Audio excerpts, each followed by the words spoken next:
What up, baby? It's your boy Raider Wil, and I got my boy Vinny. It's the Vinny and Will show. What is going on, baby? We got a lot of stuff going on this week, but hey, guys, we're gonna talk a little bit different this week, right? We're gonna talk a little sports. We're gonna talk World Cup. We're gonna talk, our breakout players, our Mount Rushmore, stuff like that. We're gonna do a little twist to the show. So, what's going on this week, Vinny? What's cracking? Been very busy. Been working a lot. It's the last week before I go on vacation, so it's a lot of stuff outside of work also that I have to prepare for. Have to pack, make sure everything is figured out with my son. With the pets. Everything I have. There's a lot of things on my mind. Money wise, I have to figure out a budget for vacation so I don't spend the entire bag on vacation, shit like that. So it's Oh it's yeah. been it's been it's been busy. It's been good. It's hot still. I don't like the heat, especially in Belgium. We don't have ACs over here, so it's very hard. Hey, not only that, my man has been busy talking shit. Hey, all week long, all you see this is man posting about the World Cup. Yeah. Vinny, the World Cup is such a big event worldwide, right? Hmm. And this year it's come to the US. It was a big deal because, like, here in the US, the World Cup isn't a big deal. Like, we really don't look at soccer as one of our top sports. Nope. And worldwide, soccer is king. Or It is. what we you guys call it football, we call it Football. soccer. And most other places they will call it American football. Which is what most countries call it, right? Yeah. So, Well. Yeah. like when you look at that, Vinny, I mean, like, yo, we come in with an underrated squad, right? No, you come And in. Let me adjust. hey, Let me y'all a adjust top how 10 you said. squad. Hey, y'all No, a no. top 10 squad. You came in as an overhyped team. I don't know why all the hype was there, but I don't understand. This team was hyped up to the max. Everyone was talking like, oh, the US can go all the way. We can Who win who against all these big who teams. was saying this? And every sports pundit online, I watched hundreds of videos at this point about American people. Like Fox News was talking about it, ESPN was talking about it. Everyone was like, "Yeah, we have a very good team. We have a good chance to go far." And then the day after Belgium trashed the fuck out of them, everyone was like, "Oh, it's embarrassing." But oh yeah, it's the first good team that we played against, so maybe yeah, we still need to grow. So I don't know. I don't know how they switched up that fast, but it's funny to me, especially after all the corruption with FIFA and Trump. What? He Uh, said he said the corruption with FIFA and Trump. You got an inside man or something, Vinny? What's going on here? What we are you just we talking just about? Well, let's talk about it. I That think I think most Europeans that are watching this will probably know what this is about. But Balogun, the striker from the US, got a yeah, red go card. ahead. Yeah. If it's a red card or not a red card, I'm not even discussing the fact that it was or wasn't. That's not even important in this situation because if it wasn't, he didn't get the red card. If it was, but he did receive a red card, which means you're suspended for the next game, which has always been the rule in football everywhere. I've supported teams. I support my local team. My players on my local team had received a red card and they could not play the next game. Everyone was mad about it, but no one was like, "Oh, we're going to court." We didn't have a president call the FIFA boss and be like, "Yo, you should revision that shit." And he was able to play. He No, didn't. He didn't uh, actually really play because he didn't do shit on the field. do you really believe Donald Trump called the FIFA He boss? said What? so. What this okay, this man also says the sky is orange the next day, and you're gonna believe that? Yeah. I mean, like, come on, bro. Like, I just don't really see it happening that way. I don't really think the president came out of it. I do believe you're right that there is corruption in FIFA. It's Yep. been proven. I'd be like, this isn't the first time that they're being accused of corruption. But I'm Exactly. going to tell you like this. In my opinion, This is what FIFA did. They knew that it was so unbalanced that the US needed all their dudes to even make it a game. FIFA spends a lot of money, bro. They spend a lot of money in promoting these things. Yep. And the US is not a powerhouse. Nope. They want to fill up the stadium. Mm-hmm. And I'd be like, and in the big scheme of things, they bring back Balogun, right? And the US still gets their ass whooped 4-1. Yep. So for them, they get to fill up the stadium because their home crowd's more American. You know, Belgium still wins. Yep. Exactly. And they get to move on. But do I see Donald J. Trump calling on the bat phone to FIFA and going like, Hey, "Hey, you're not gonna change my mind on that, but and I think a lot of Europeans will think the same as me. So it is what it is. I feel like, and the one thing that bothered me the most is all the online talk of usually Americans were like, oh, the reason everyone is mad at us is because we're the big bad America, and everyone wants to be like us because we're the best in everything. But bro, you're not. No, like I can tell you, 90%, more than 90% of Europeans would never want to live in the U.S. I mean that. I will die on that hill. I know for a fact most of Europe would not want to live in the U.S. So I hate the fact that Americans are so like we're the best at everything. but I mean, like, isn't every country like that?"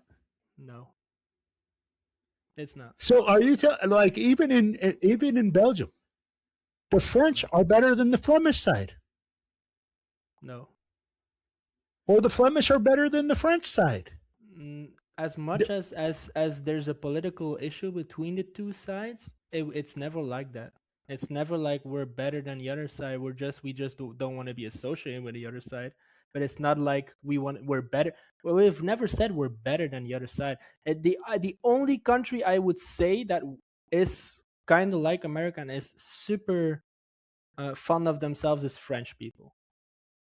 The fucking French. Everyone hates the French.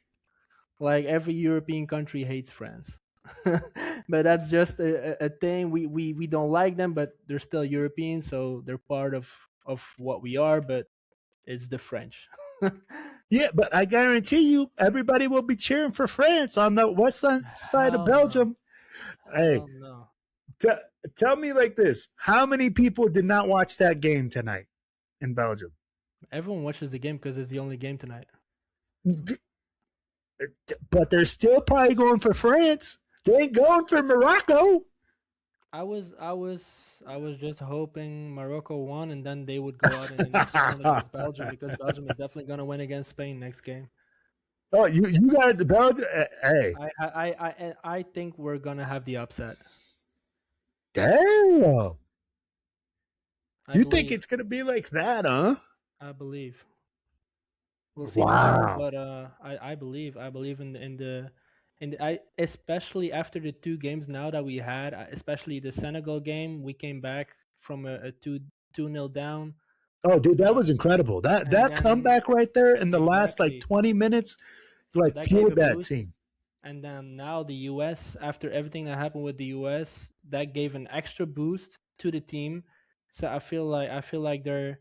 I'm still very realistic. I know Spain has a much better team, um, individually, much better players, younger players that are still more in their prime.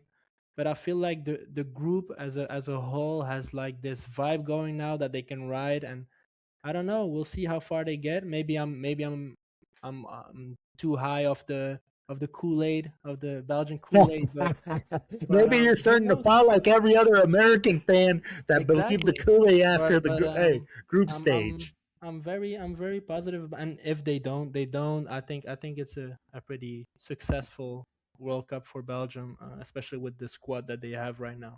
Bro, they're a top 10 team. They're not really though. They're a top 10 team ranked. Well ranked, yeah.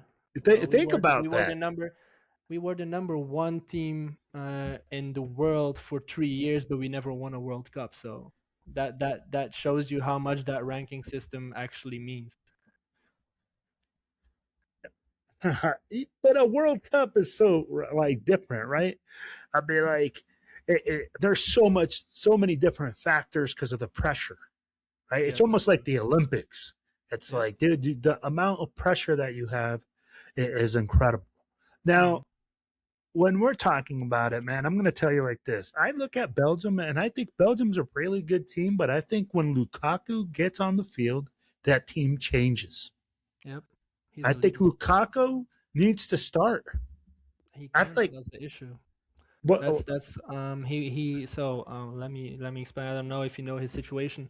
So he's Belgium's all-time top scorer. I think he has 94 goals for the national team now, which is second or third most by any international player. So in 130 games for Belgium. The reason he didn't start, and he did start the Iran game, um, but he only played 64 minutes in total the entire season for his club due to injuries. So what he did at the end of the season, I think he was in Belgium from April, had issues with his team because of it, because his team didn't like that he didn't want to have everything with the team doctors, and he wanted to do everything in Belgium. But he stayed in Belgium to get ready for the World Cup. But yeah, he didn't have any matches that he could play. So he's not in the rhythm of playing games. He doesn't have the minutes to the be stamina. 100% fit exactly, and Mm-hmm. so that's why he's been a sub the entire World Cup. But he's been doing great because he scored four goals in 5 games. So I think he's perfectly fine in that role. I think mentally he's very strong. So I think that's very good that he's okay with being in that role. And like you said, it is an extra advantage against other teams, because teams are playing against Belgium for 60 minutes, and then at the 60 minute you can still put Lukaku on the field. That brings that extra boost, which most teams don't have that caliber of players on the bench anymore.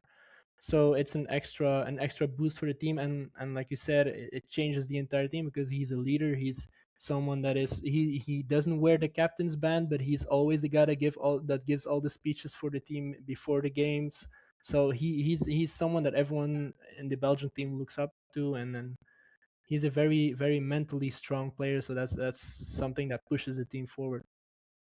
No, and you know what, man? I 100% agree with you there because when I'm looking at it, I'm watching the games right on TV, Yep. and you could see the players with Belgium when they were struggling, they started arguing with each other, pointing fingers at each other.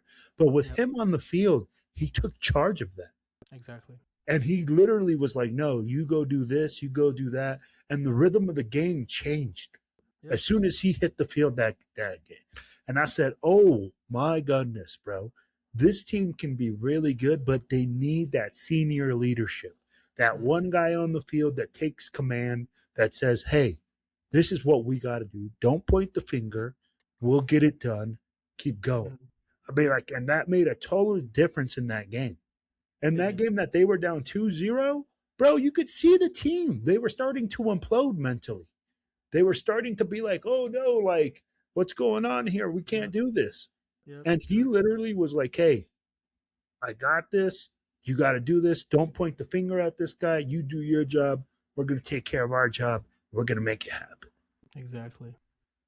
But, yo, hey, this game just got done. You got, I think, who just, France just beat France just Morocco won. Yeah. 2-0. 2-0. Yep. So you got another good team passing on. You guys will play Spain tomorrow. Spain. Yep. So big time game for you guys, man. We'll be watching. We'll be locked in. Hey, let's move on to our next subject here, brother. And it's gonna be your Mount Rushmore of sports. Your four top guys that you look up to in any sport. Can't be the same sport. Okay. So 4 different sports. Four different sports. Okay. Yeah. Are we going 1-1, 2-2, 3-3? We'll So go each 1-1. one. We'll go Yep. 1-1. Yep. All right, You you can start. start first, bro. Or you want me to Okay. start? Yeah, you can start. All right, man. My first guy is gonna be a guy that, hey, we're talking World Cup.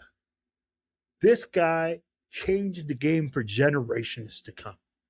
This guy was really the very beginning of what people got to understand was the rhythm of Brazil. He never left Brazil as an international player.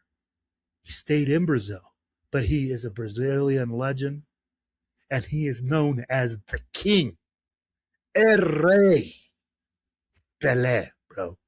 For me, that's one of my dudes that just has to go up there on that like Mount Rushmore because this guy reinvented the game of football. He made it into a nationally recognized sport and an art, an absolute art.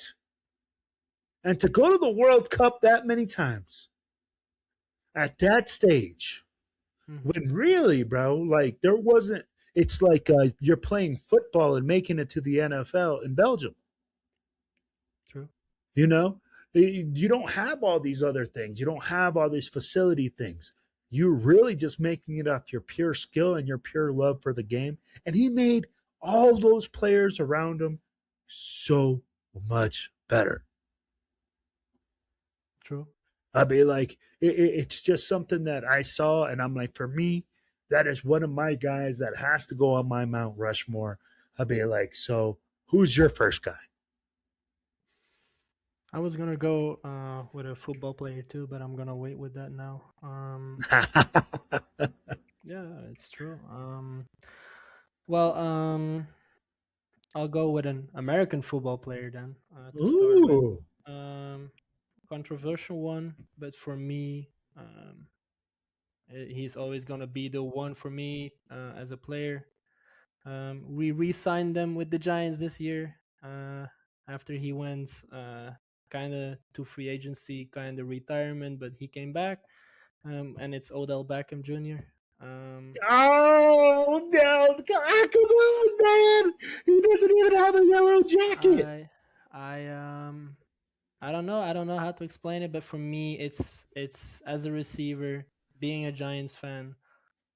I remember the day he got drafted, um, and I watched.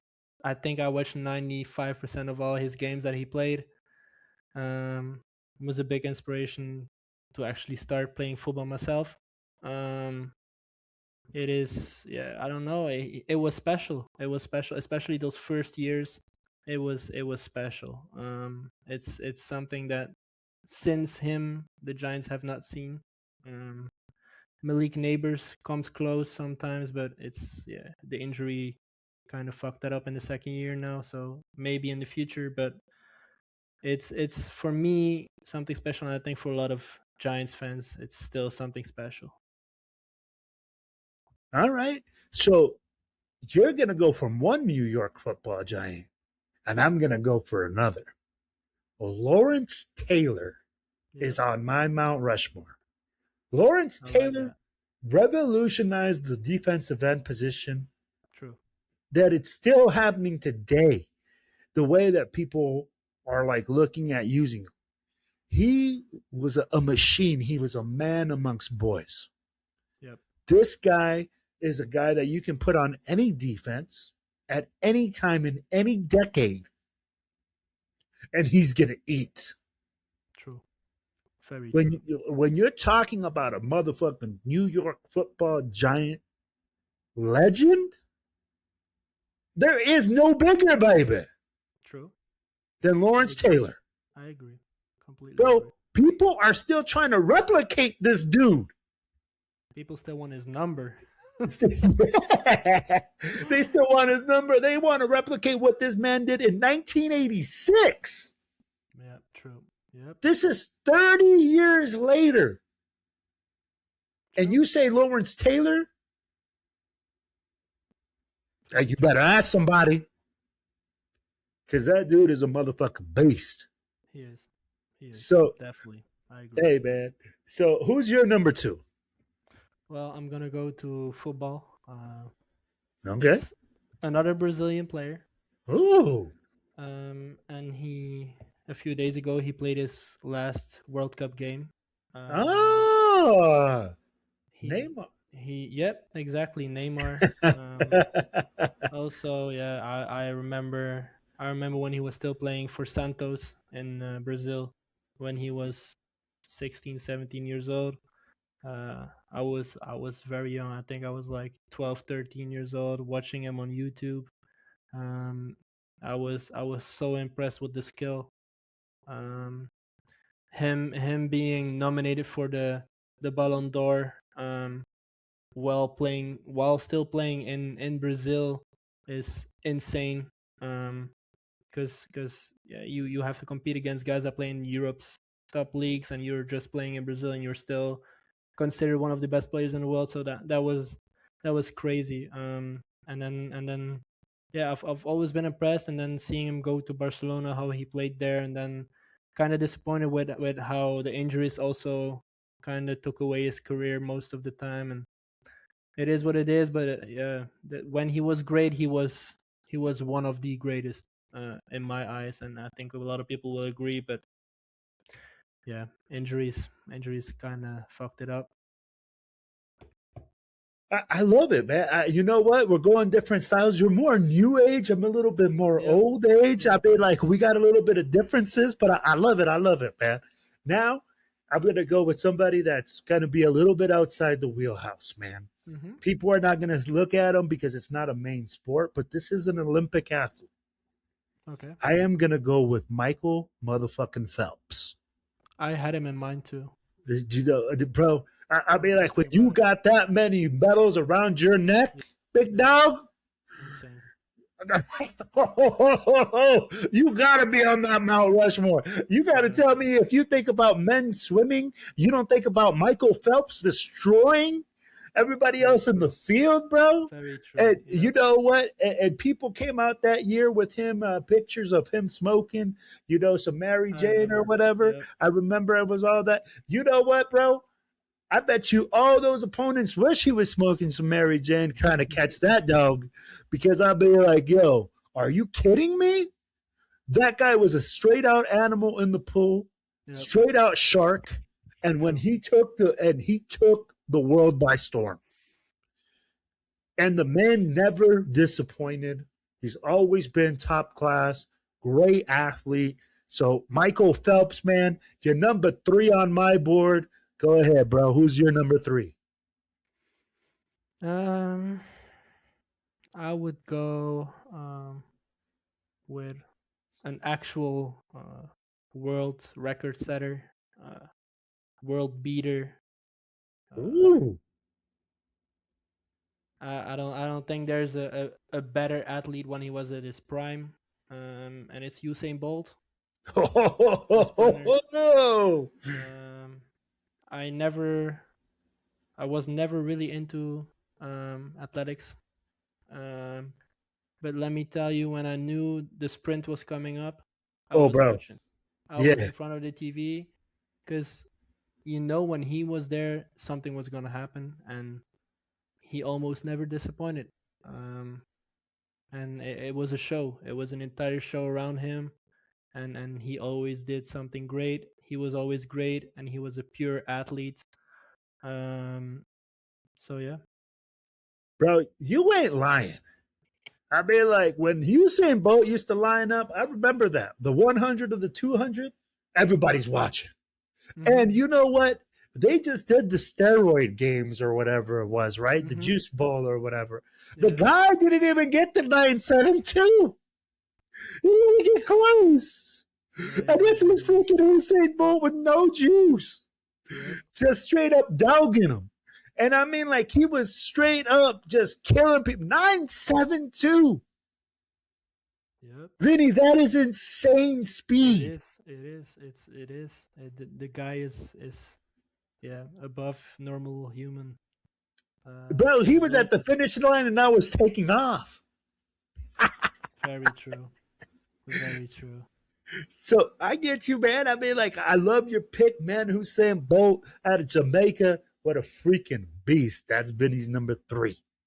Well, hey, man, let me give you my number 4 guy on my Mount Rushmore. And this guy revolutionized the game of basketball. He took this game from this planet to another. He showed the world what it was to be a champion. He showed, and still is, the standard to be a champion. If you really think about it, that's all this guy is known for. And his name is Michael Jeffrey Jordan. Mm-hmm. Hey, I don't care who you are right now. If you are a LeBron fan, if you are a Kobe fan, you still got to give your dues. True.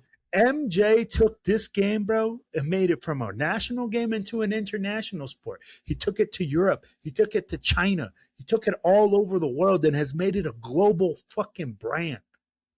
Mm-hmm. The man is worth $100 bazillion Very true. just from his brand and everything that he does. He's elevated the game. He showed the world what it was. I'd be like, when he took the world with Team USA, I don't know about you, bro, but I was glued in. I was watching. Everybody was. I was too young. I've seen it on YouTube, but I was too young to see that live. Oh, man. It was insane. When he went to Barcelona, Barcelona had like a freaking big picture of him outside, bro, like as big as a building. I'm like, hey, they were just promoting it. So it was pretty wild for me. So, yeah, man. Hey, MJ is on my Mount Rushmore. He's my number 4 dude. Who do you got? Well, I'm thinking between multiple people. And with you going to basketball, it kind of makes my choice easier. So I'm not gonna go to basketball because I was gonna say Carmelo Anthony, but I'm not gonna do that now. So I'm gonna go to technically a sport. Well, it is a sport. They go to a lot of physical endurance. We're going to Formula One. Oh, okay. Growing up, I used to watch every weekend during the season. So, and I grew up a Michael Schumacher fan. Oh, bro. So growing up with that, it had a big impact on how I watch sports and how I watch being competitive, having that mindset of wanting to be the best all the time. So it's a guy that I grew up with. It's something that I love to watch. And to me, he definitely deserves to be on that Mount Rushmore, especially for everything that he has done for that sport because he made it big again, especially after Senna's death. Um, so there was a lot going on with the sport, and I think he put it back on the map to make it bigger. Bro, you ain't lying, man. Michael Schumacher, that is a name that is associated with Formula One all over the world. Yep. It's like Mario Andretti. You know who those guys are because of like what their name is and what they are to the sport. True. And I love the way that you brought up Formula One, right? Because a lot of people don't think about the endurance part where you're sitting there, you're driving behind the wheel, and I'll be like, you're making decisions, man, at hundreds of miles an hour. Exactly. And your muscles and everything are tensed up and your reflexes are going full blast, man. Mm-hmm. So I'll be like, as an athlete, we don't think about it as say, oh, you know what, man, like you're sitting in a car and you're letting the machine do all the work. Yeah. But you're driving the machine. True. And you're pushing your body and all that stuff to the limit. So I love the fact that you brought that up, bro. So now we're going to move on, man. We're going to talk about Jeremy Fowler came out. He has a top 10 defensive end list. We're going to go through the top 10, man. I want you to tell me your thoughts. I want you to tell me what you think, if these guys are in your top list and if they're the top guy. Number 1, Myles motherfucking Garrett. Yeah, no arguments. I'd be like, are you kidding me, bro? This guy's a straight dog. Exactly. Yes, he just came out a freaking 24 sack season. Yep. You're absolutely correct, man. He hit it on the head. 23. Yep. 23 sacks. Yep. This guy, number 2, man, is Micah Parsons. for the Packers. Now, Micah got an injury this year, you Yeah. know, and I can't disagree here, man. Micah Parsons is an absolute beast coming off that edge. He is, and you know what? To me, though, he's more of a pass rushing specialist. He's Exactly. not as I don't think you can classify him just as an edge rush. I think you can classify him as an athlete on the defense. He can do everything. But I understand why he's that high on this list because I do he's too. always there. And you know what? As a defensive end, he's almost in that because, like, if you look at him, he can play that outside linebacker spot because of his athleticism, right? Exactly. So, like, when you look at that, man, Micah Parsons is an absolute beast, but to me, he doesn't stop the run. True. You know, like Well, he's more less than he used to. Less than yeah. he used to. He used to do that a lot more. And but yeah, you can't deny that he's on this list of edges. You can't really Yeah. deny what he does and how good he does it. So And you know what, man? So we got 1 and 2. Number 3 is Will Anderson out of Houston, man. I really like him. I think he's a really complete defensive end.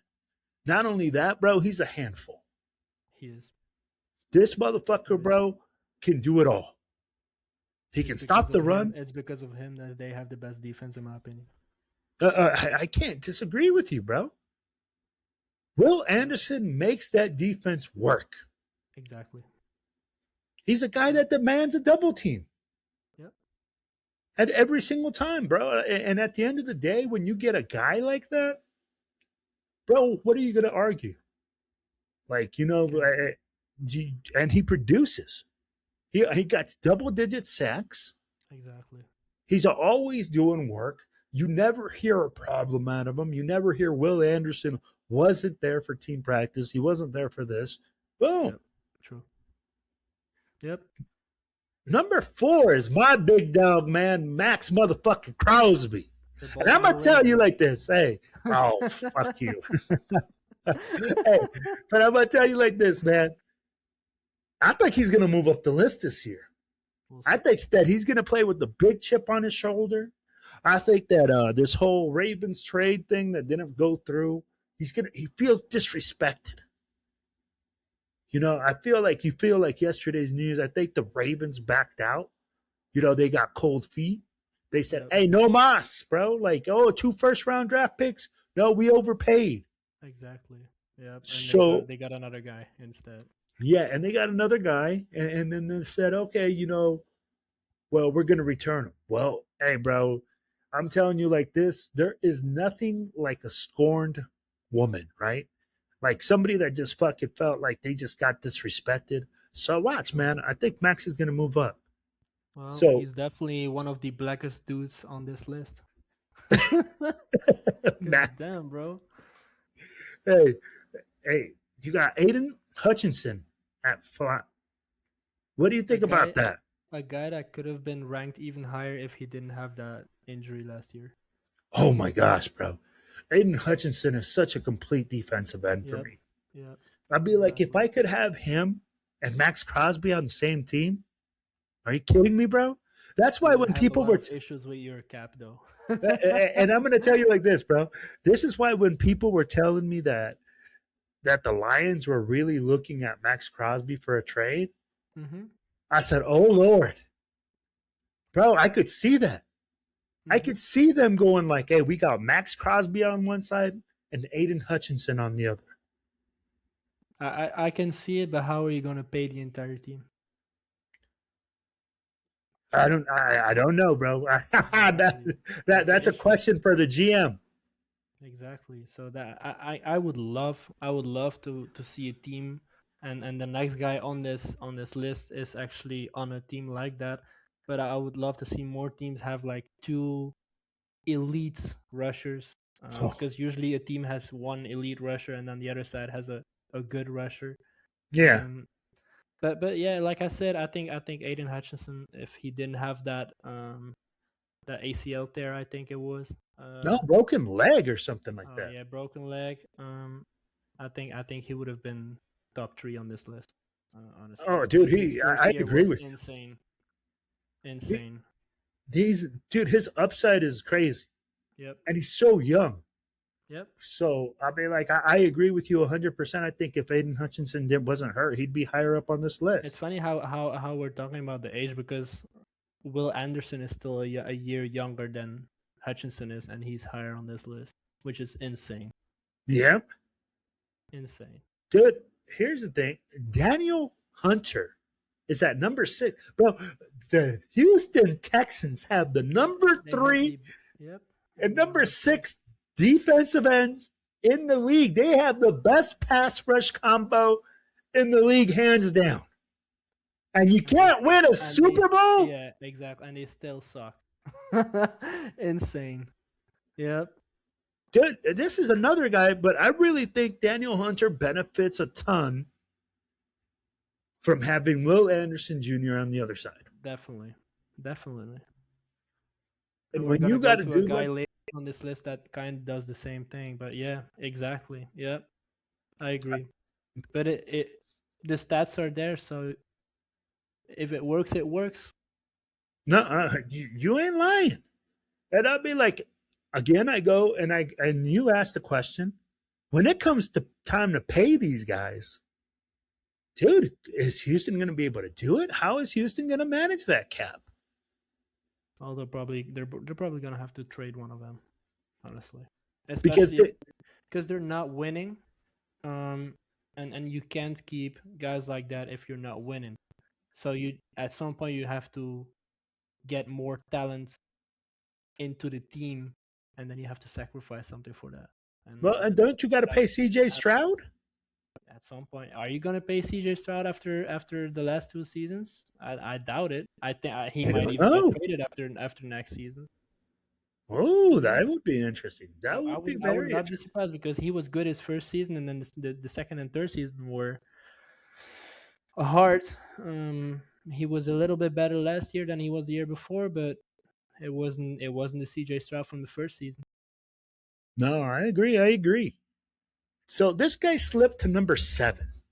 And I don't know if this is just disrespectful or what you think, but TJ Watt at number 7?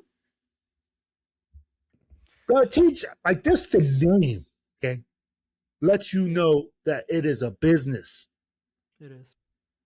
Like this is what that it's a family business for them. TJ Watt at number 7, I think he had a down year last year. Yeah, a little bit.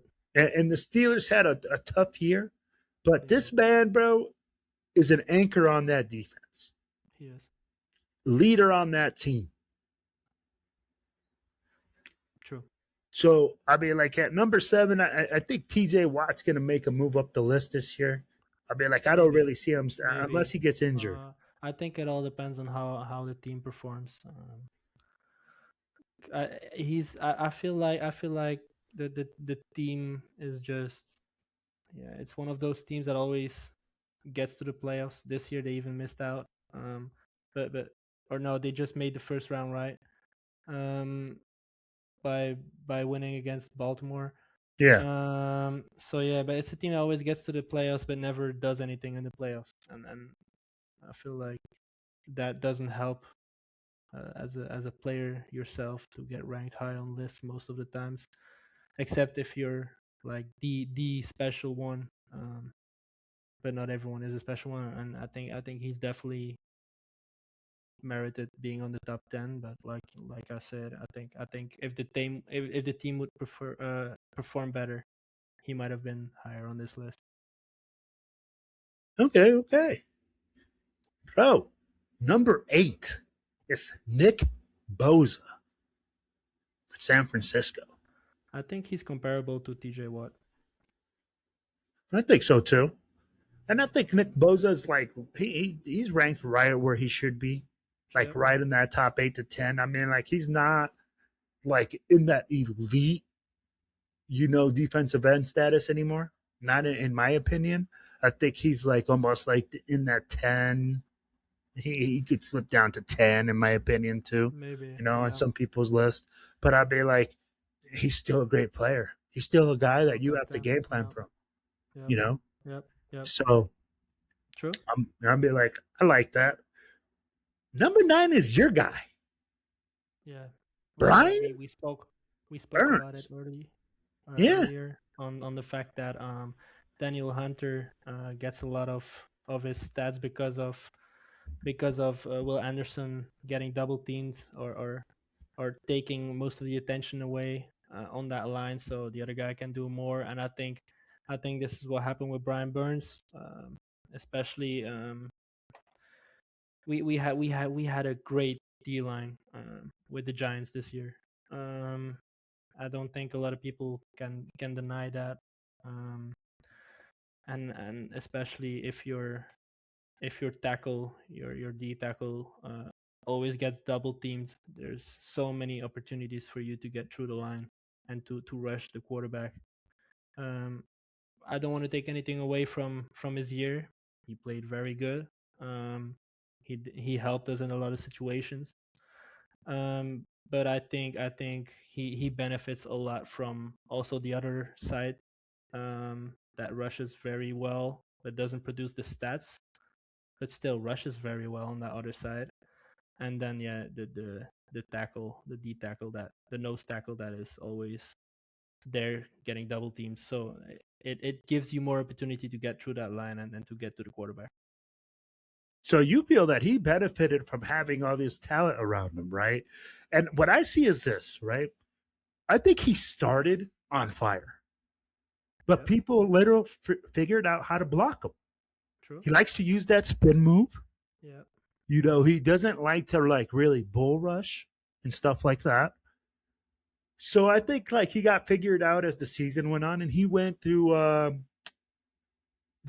like almost that sophomore slump, right, where you get Yeah. figured out A little bit. because Yeah. he came in and he was on fire. I think his first couple games, people were like, "Oh my gosh, how are they going to block this guy? This guy's going Yeah. in there and he's He just was doing leading whatever the he league wants." for half of the season. So Yeah. and then he just got passed.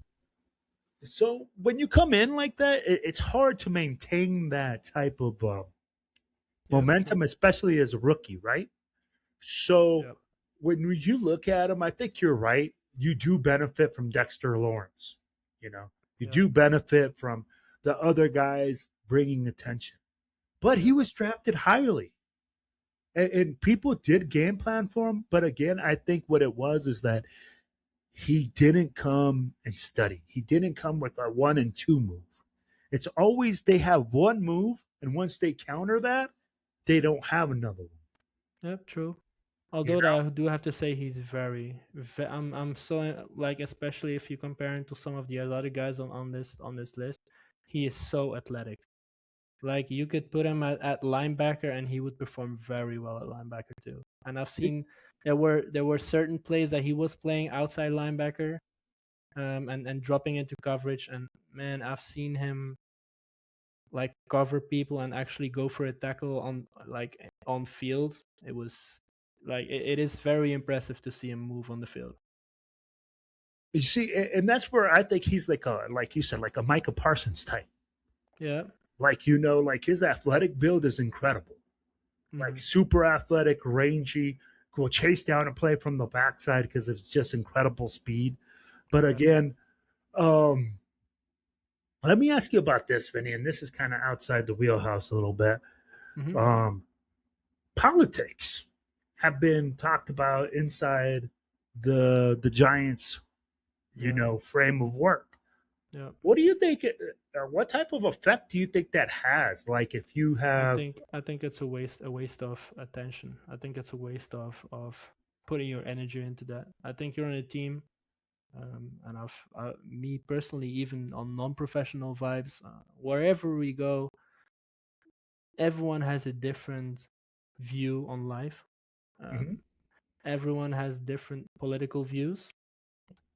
I am pretty sure if I would share all my political views on here, people would maybe stop watching.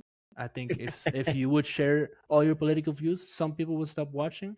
And I think everyone that would come on any space that gets um any outside attention and would share their political views There's always gonna be people that don't agree with you. Um, the issue that I did have was that it came outside that there was beef. Well, technically beef about it. I think that was very unprofessional.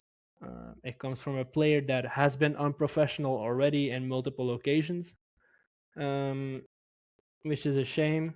Um, they figured it out. I think we should just leave it as it is. But like I said, I don't really understand why people make an issue out of it, and a lot of vets came and talked about this and said the same thing, and they're like, yeah, we never always agreed with the other guys on our team about the political views, and I think especially in the US it's a bigger thing than it is in Europe, um because yeah, the US is just very based on politics most of the time. Everyone is on one or the other side, and then there's so much happening right now in the US because of politics that it is a big thing. But I am proud of my quarterback, uh, Jackson Dart. I don't know what people expected, having a white Mormon quarterback. I don't know what y'all thought he was gonna be, but I wasn't really surprised, that this is his political views. Plus, it's the president of the U.S. Why would you not take the chance to present the president? Like, whatever your political views are, I don't really understand the issue with this. Is just presenting the literal president of the country that you live in. And like we said before in this episode, Americans are proud of their country. So whatever the president is, it's your president from your country with your freedom.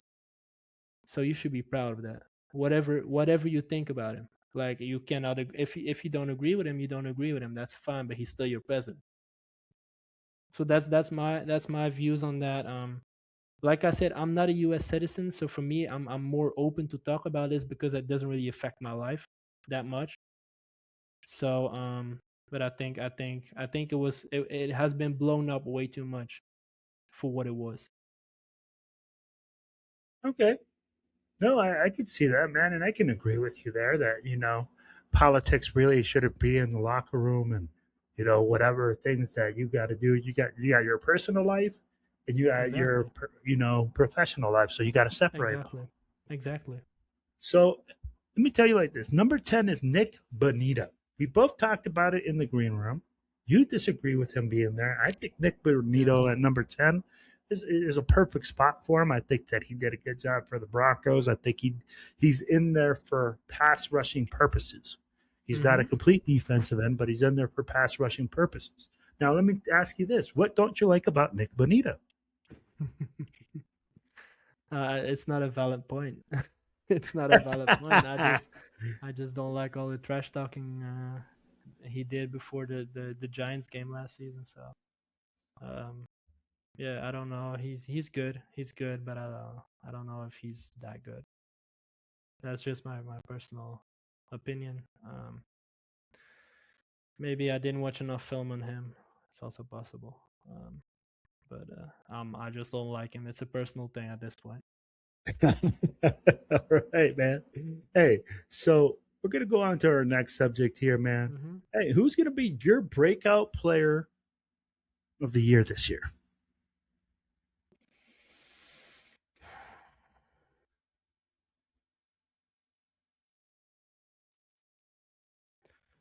Well, I'm gonna go with a giant.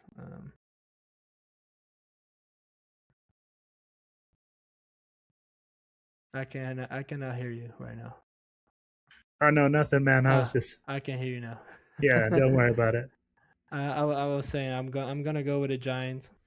I have to, because I think there's a lot of talent on that team. Um, and I think there's three options on that team. Um, First of all, and I think that's probably the most realistic one in my opinion. Isaiah Likely, the tight end, coming over from Baltimore Ravens, wasn't really used in the right ways, in my opinion, there because of Andrews being there as a tight end also. Um, I think he's gonna get a lot more targets now, and I think he's gonna ball out for the Giants, and he's gonna be a very important piece of the puzzle on offense for them. So I think he is the most realistic one, and then probably Jackson Dart. Uh, he gets disrespected a lot as a quarterback for especially the stats that he put up last year. I think I don't know why people underestimate him so much and don't talk so much about his performances, especially with the concussion issues because he only had one concussion. I don't know why people say that he had multiple concussions. He had one concussion, missed 2 games because of the concussion. He went multiple times to the 10th. That's true. But that means the protocol is just not right because 3 of the 4 times that he went to 10, he had nothing. So that means it's stupid. I think they should revise the protocols for the concussion testing. Um, I think he played very well. I think he's a very good dual threat quarterback, and I think he's gonna perform very well. And then my third guy is Scatterbo, the running back. He was so good before the injury. It's insane. And I liked Scatterbo coming out of college. I watched him at Arizona State. He was very good for that team. He did a lot for that team, but I was like, yeah, he's gonna be like a running back 2 or running back 3, and he's gonna be like a power back. But he did so much for the Giants in those first games that he actually played, and it came to a point that teams actually had to scheme against him because he was that good of a runner, and I hope he comes back healthy and strong and ready to go. So I think if he's the same Scatterbo as last year, I think he's gonna be top 5 running backs in the league. I'm gonna give you my breakout player, bro. Go ahead. And since you selected from your Giants, I'm gonna select from my Raiders. Of course. I'm gonna give you Ashton Genty. The reason I'm saying Ashton Genty is because of this. Last year, Ashton Genty would get hit behind the backfield majority of the time, and Yep. he still gained 2.3 yards after contact. What I see is this: with the coaching staff coming in, with a coach that's actually going to be able to call a game plan that likes to run the football, Yep. there's nowhere to go but up. You're in the cellar. You I'll have a be better like, O-line. yeah. And I'll be like, and if I see this kid, man, and if we're able to hold our blocks and sustain our blocks to at least give him the ability to hit the line of scrimmage before he's getting hit, Yep. bro, we're going to be gaining 3, 4, 5 yards all day long. And then when you got a coach that likes to coach that way, hey, that's what the Kubiaks are known for. It's that West Coast offense who runs outside zone read Yep. and you use play action off of it. Bro, if he has a lot of success at that, there's one reason. It's because Ashton Genty's going off. True. So for me, let me extend this portion of the video okay. podcast. Who do you think from the draft class is gonna have the biggest impact this year in the NFL? Like who's gonna win Rookie of the Year, offensive or defensive? You can choose just one, but who do you think is gonna have the biggest impact in the league in their first year as a rookie? Oh, man. Who is going to have the biggest impact as a rookie? In this year, not Yeah, in their this year. lifetime. This year. First year. Yeah. You can also say a player in for like lifetime. No. I liked it this year, where the guy's going to make an immediate impact. Yeah, exactly. That's what I would like to know. Like I want to see someone like be great the first year. Let me see here.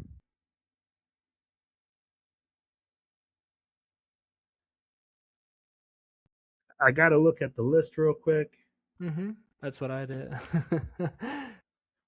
I know for a fact who's not gonna be a big impact player this year, and that's Ty Simpson for the LA Rams.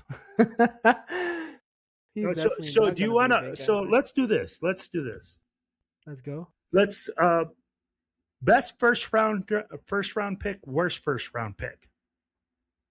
Okay. Okay. Yep. So Well, worst for me is Ty Simpson. I That's couldn't disagree with you. I mean, that's probably it's the worst. the worst pick they could have made, especially if you want to push for a Super Bowl. Who got They could picked have at just went 18? for The defensive tackle for the Vikings at 18. Caleb Banks That's another one. from Florida. Yep. Maybe. Yeah. So those two to me are probably the two most questionable, right? And you Okay. said who's going to have the biggest impact? Jeremiah Love. Disagree. On a team that has nothing but him. Disagree. On a team That's that already why. pays on a team that is already paying 3 other running backs also. I'm telling you, that's why though, because the Okay, team we'll has see. nothing else. I just don't agree, but yeah, we'll see. Okay. That's fine by me. I think I wanted to go with another giant, but I'm not gonna do that. Um, because I was gonna say Arvel Reese because he's an absolute specimen. But But so does he benefit from being across from Burns? yeah, Does but Burns demand that type of he's not gonna respect? play edge. He's not gonna play edge. He's gonna Well, play linebacker.